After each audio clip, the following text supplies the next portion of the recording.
People often ask me about time. They think I understand it better than most. But let me tell you something strange. Nothing stretches time like not sleeping. After 3 nights without rest, even relativity feels like a short story.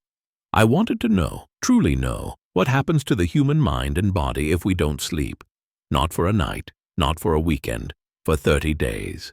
This wasn't a decision I took lightly. Sleep is one of the oldest contracts in biology. Every creature on this planet obeys it.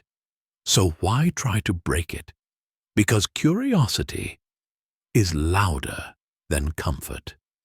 Because science should ask the uncomfortable questions, and maybe, just maybe, because I wanted to feel the edge of reason. Let me be clear. This is not something I recommend. Don't try this unless you're either a scientist or completely mad. In my case, maybe both. The first 2 days were manageable. No sleep, but I still felt like myself, more or less. A little tired, a little moody. Small things started to bother me. I snapped at my coffee machine, then apologized. Yes, I was already losing the argument. My brain felt foggy. I tried playing chess to sharpen my focus. Against my cat. He won. Or maybe I just forgot whose turn it was. Twice. Scientifically speaking, this is expected. When you don't sleep, the prefrontal cortex, the part of your brain that handles logic, decisions, and focus, begins to slow down. It's like trying to solve equations underwater. Mistakes creep in. Not the big ones yet, but enough to know something's already slipping.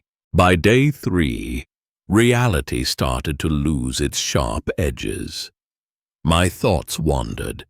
Sentences came out slower, sometimes in the wrong order, sometimes not at all. I found myself in a full conversation with my toaster. We were debating quantum entanglement. He made some good points.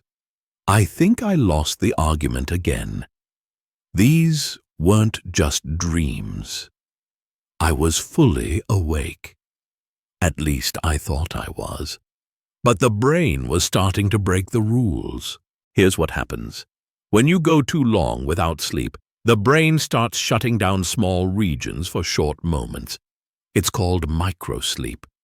You stay upright, eyes open, but parts of your mind flicker off like faulty light bulbs. You forget what you were saying. You lose control of your hands. You hallucinate, not because you're crazy, but because your brain can no longer tell what's real. At this point, I wasn't tired. I was malfunctioning, and it was only day 5. By the end of week 1, my short-term memory was gone. I'd ask a question, then forget I asked it. Every room felt unfamiliar, including my own. Then came the mood swings. I laughed. I cried, sometimes at the same time, over nothing. What changed? Without sleep, the limbic system takes over, the part of the brain that controls emotion. Logic steps aside. It's like a carnival in my head, but the clowns are in charge. I wasn't thinking clearly anymore. I was just reacting.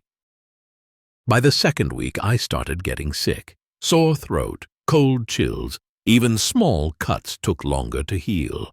Lack of sleep weakens the immune system fast. White blood cells drop. Inflammation rises. The body stops defending itself because it's too busy staying awake. I wasn't just tired anymore. I was vulnerable. Week 3 hit hard. My hands were shaking. My heart was racing. I felt hot and cold at the same time. The body's chemistry was off. No sleep means hormonal chaos. Cortisol spikes. Blood pressure climbs. Metabolism crashes. Even my heartbeat felt confused. Fast. slow, skipping like a broken record. I wasn't just mentally unstable anymore. Now my body was joining the rebellion. By week 4, I barely recognized myself. I looked in the mirror and saw someone else. My thoughts felt distant, like echoes in a tunnel. This is depersonalization. The brain starts detaching from reality and from itself. I wasn't sure what I believed anymore. Not in science, not even in me. I was still awake, but I was no longer present. By day 30, I had crossed a line. Sleep deprivation wasn't just painful anymore. It was dangerous. The body begins to shut down. Organs fail. The heart races uncontrollably. I couldn't focus on anything, not even on staying alive. At this point, my brain was no longer functioning as it should. It was just surviving, and not for long. Sleep deprivation can kill, not from exhaustion, but because the body simply doesn't know how to repair itself anymore. I survived this experiment, but many don't. I slept for the first time in 30 days. It wasn't just rest. It was like rebooting a broken computer. Suddenly, everything works again. So, what's the moral of this experiment? Sleep isn't a weakness. It's an upgrade for the brain, a time for repair, for recalibration, for processing everything we couldn't handle while awake. Remember, the brain doesn't rest because it's tired. It rests because it's smart. And next time you find yourself staying up all night, think twice. If you found this interesting, don't forget to subscribe. Life is full of discoveries, and we're just getting started. Subscribing is like a good experiment, always worth trying.